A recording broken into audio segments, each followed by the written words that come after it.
विराज बैठ, प्रसन्न हो? हाँ, नहीं ठीक ही रहना चाहिए। हम आपको अपने प्रभु का विधान बताते हैं थोड़ा सा। जब प्रभु किसी पर कृपा करते हैं, ये वैभव मिलना कृपा नहीं है, ये पुण्य है। पुण्य से एक घोर पापी को भी बहुत, देखो पाप करके भी उनका कोई पुण्य है जिससे वो सुकृत पूर्व के सुकृतवश चल रहे हैं, नया पाप है। ये वैभव बढ़ना या यश बढ़ना ये भगवान की कृपा नहीं मानी जाती। भगवान की कृपा मानी जाती है अंदर का चिंतन बदलना, जिससे आपके अनंत जन्मों के संस्कार भस्म होकर और अगला जो है वो बड़ा उत्तम होगा। अंदर के चिंतन से होता है, बाहर से कुछ नहीं होता। मात्र अंदर का चिंतन। अच्छा, अंदर का चिंतन हम लोगों का स्वभाव बन गया बहिर्मुखी। बहिर्मुखी मतलब बाहर, बाहर यश कीर्ति लाभ विजय, इससे हमको सुख मिलता है। अंदर से कोई मतलब नहीं रखता, कोई विरला ही अंदर से। अब क्या होता है, भगवान जब कृपा करते हैं तो संत समागम देते हैं, फिर दूसरी जब कृपा होती है तो विपरीतता देते हैं, और फिर अंदर से एक रास्ता देते हैं, ये मेरा रास्ता है, ये परम शांति का रास्ता है, ये शांति का रास्ता नहीं। भगवान वो रास्ता देते और जीव को अपने पास बुला लेते हैं। बिना प्रतिकूलता के संसार का राग नष्ट नहीं होता।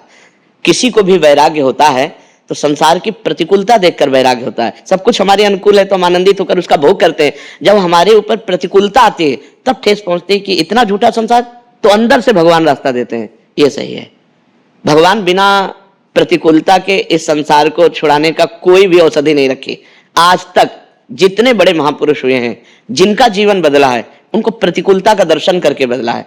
तो कभी प्रतिकूलता आए तो उस समय आनंदित हो कि मेरे ऊपर अब भगवान की कृपा हो रही है, कि मुझे सतमार्ग में चलने की प्रेरणा मिल रही है। अगर सतमार्ग छूटा हो, ये सब तो एक सेकंड के लिए आप विचार कीजिए।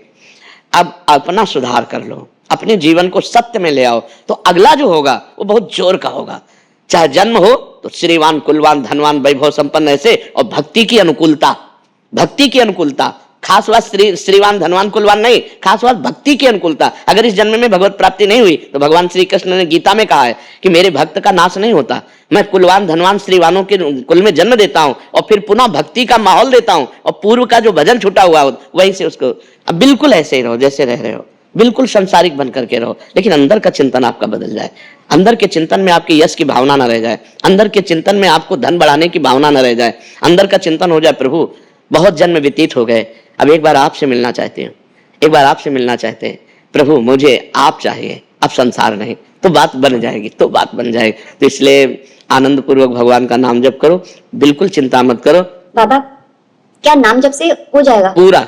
ये हम अपने जीवन का अनुभव बताते हैं। सांख्य योग और अष्टांग योग और कर्मयोग और भक्ति योग, चारों योगों में प्रवेश रहा है। पहले हम सन्यासी रहे 20 वर्ष सन्यासी रहे काशी विश्वनाथ जी। तो हम सांख्य योग, अष्टांग योग, जो अष्टांग योग है ना, अष्टांग योग कर्मयोग, इन तीनों को अच्छी प्रकार जान करके और फिर भक्ति योग में आए हैं। स्वयं भगवान शंकर से बढ़कर कोई ज्ञानी तो नहीं ना, सनकादि से बढ़कर कोई ज्ञानी नहीं। वो हरिशरणम सनकादि हर समय जपते रहते हैं, भगवान शिव राम राम राम राम राम राम जपते रहते हैं। हम वृंदावनवासी प्रिया प्रीतम के उपासी, तो जो राम में राह है वही राह है, जो धा है ये रस देने वाली वस्तु है। तो हम राधा राधा राधा राधा, मतलब आप ये समझो कि हमारी इतनी तार्किक बुद्धि रही, हमारी श्रद्धालु बुद्धि नहीं रही।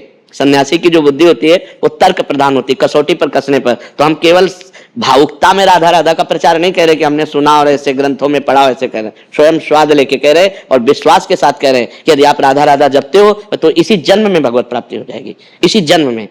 जैसे किसी से कहा जाए कि तुम सत्य बोलो, मंदिर में चढ़ के बोलो, तो हम मंदिर में नहीं, हम वृंदावन में बैठे हैं। करोड़ों मंदिर इसकी समानता नहीं कर सकते, भगवान का परम धाम है। अगर राधा राधा नाम चल रहा है तो इसी जन्म में भगवत प्राप्ति हो जाएगी। हमारी आखिरी श्वास यदि राधा, तो मुझे श्री जी की प्राप्ति, भगवान की प्राप्ति हो जाएगी, इसमें कोई संशय नहीं। और किसी साधनों की कोई आवश्यकता नहीं, आप केवल अंदर ही अंदर चलाइए और लिखिए। देखो हम जो कह रहे हैं उसको समझो, बहुत अधिक नाम जपने की हमें चेष्टा नहीं करनी, कम संख्या हो लेकिन मन लगा करके हो। जैसे हम, अब देखो आप लिखो राधा, अपने दिमाग में लिखो, खुले नेत्रों लिखो या बाहर देखो, दिखाई दे रहा है राधा लिखा हुआ, वही कान में सुनो राधा, वही अंदर उठाओ राधा, ये तीनों का एकाकार हो जाए तो ये करोड़ों नाम जप के बराबर है। देखो जैसे हम बोला राधा, ऐसे हम 1000 राधा नाम बोले तो हम बोला राधा, ये उपांशु है, इसे उपांशु कहते हैं। राधा राधा राधा राधा 1000 बार, ये उपांशु हुआ। अब ये ऐसे उपांशु हम 10,000 बार जप करें, अंदर देखते हुए बोले राधा, उपांशु 10,000 बार नाम जप करने का फल एक बार मानसिक में है। इतना बड़ा फल है ये। ऐसे राधा राधा राधा चल रहा है, नेत्रों से हम उसे देख रहे हैं, कानों से उसे सुन रहे हैं। आप देखना कि अगर मन भगेगा तो आप लिख नहीं पाओगे राधा नाम, अगर लिख रहे हो तो मन भगेगा नहीं। तो चाहे 10 बार लिखो, 100 बार लिखो, लेकिन एक अभ्यास बनाओ ऐसा कि कुछ समय शांति से स्नान आदि करके बैठ गए और राधा राधा लिख रहे हैं, उसी का चिंतन कर रहे हैं। इसे अपना जीवन बना लो, फिर आप परिणाम में खुद देख लेना।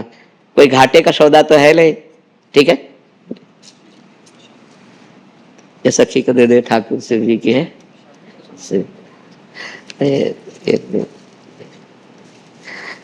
खूब आनंदित रहो, नाम जप करते रहो।